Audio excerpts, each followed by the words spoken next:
Hey buddies, welcome to Amass Games. My name is Simon. So I'm showing you how to set up, play and review the game Tinderblox, which is a dexterity game for 2 to 6 players. You could play it with more. Ages 6 plus, 3 to 15 minutes by Alley Cat Games. Very, very easy to set up this game. Literally, I haven't needed to look at these rule books. It's been that straightforward.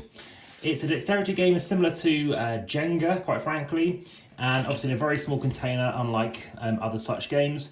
And you're going to either have your side laying out like this, or you can do it like that. So let's just lay this in the piece here. You're going to have a small set of tweezers inside here as well, and you're going to be laying out these pieces as they recommend it.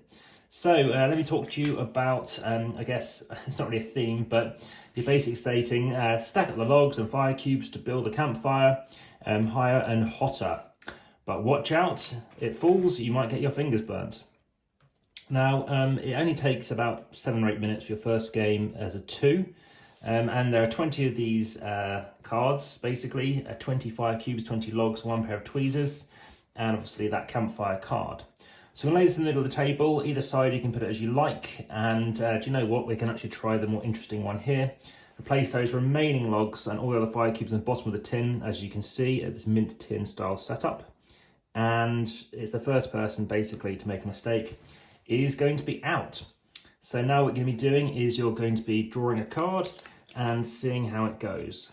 So again, you're using those tweezers, which are plasticky, and all these different cubes of different sizes, including the wood. So right now I'm picking up one of these pieces here and I'm going to place it on top like that. Now this could be a very short game as I'm being distracted.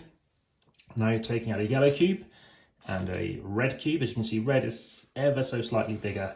I like the subtlety of that. Now I'm going to place it on top, lift them up. As you can see, it's tricky because you can't do it like that. You kind of got to do it like this and place it on there. As you can see, I'm using a bit too much force. Hopefully, there we go, you're changing hand. So right now, I actually am left-handed. So I'm actually needing to switch hand. So if it shows you that, basically you switch hand, hold it in your non-dominant hand, okay? And now I need to be doing a yellow onto a log, onto the fire. Okay, so there we go. Let's move them across. And in terms of who goes first, basically, whoever most recently went camping goes first. So right now, I'm thinking I'm still fine. I haven't knocked down that fire. As you can see, using my non-dominant hand, this is a bit harder. I'm going to try and stick it. Oh, it's so hard. So just whilst I'm doing this, please hit the like button, share, and if you haven't already, check out the rest of the channel's playlists. Also, hit that subscribe button if you haven't already. Oh my goodness, and also, you might also want to, I think I'm going to lose it. I want to just get it there. Did it. And yeah, check out the description in case I've goofed anywhere. Hopefully don't. Oh, again, I've got to do this one on the other hand too. And then finally, yeah, check out the comments, chuck something in and I'll reply very quickly. Where do I want to stick this? I'm going to stick it here. You can't almost get through it. Oh, I can't believe it stayed. Okay, we're going to keep going until I lose. And no way. Okay, so it doesn't say to switch hands. Literally is still use that non-dominant one. But as I said, you're trying to build a fire using these tweezer pieces. Now, what I think of it, I think that this, it's very plastic, very cheap tweezers, and that isn't actually a bad thing. It does imply, there we go, I think I didn't really pay too much attention to that. It does imply that it actually is quite difficult.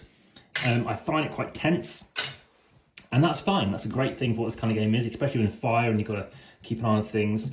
I personally find it's a little too tense for me as dexterity games go.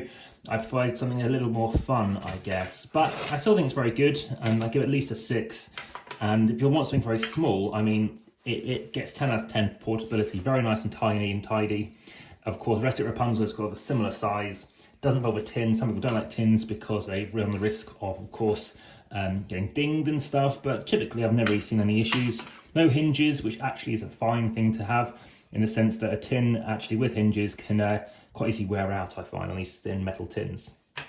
So that has been the game, and yeah, I hope you found that very much of interest. The designer is Rob Sparks, which is extremely funny considering, of course, the name is Sparks. And Board Game Bud is apparently his @handle. It's boardgamebud.com. And yeah, swift, small game you can play that came out in 2020. So thanks very much for watching. Hope you found it of interest. All the best. Bye for now.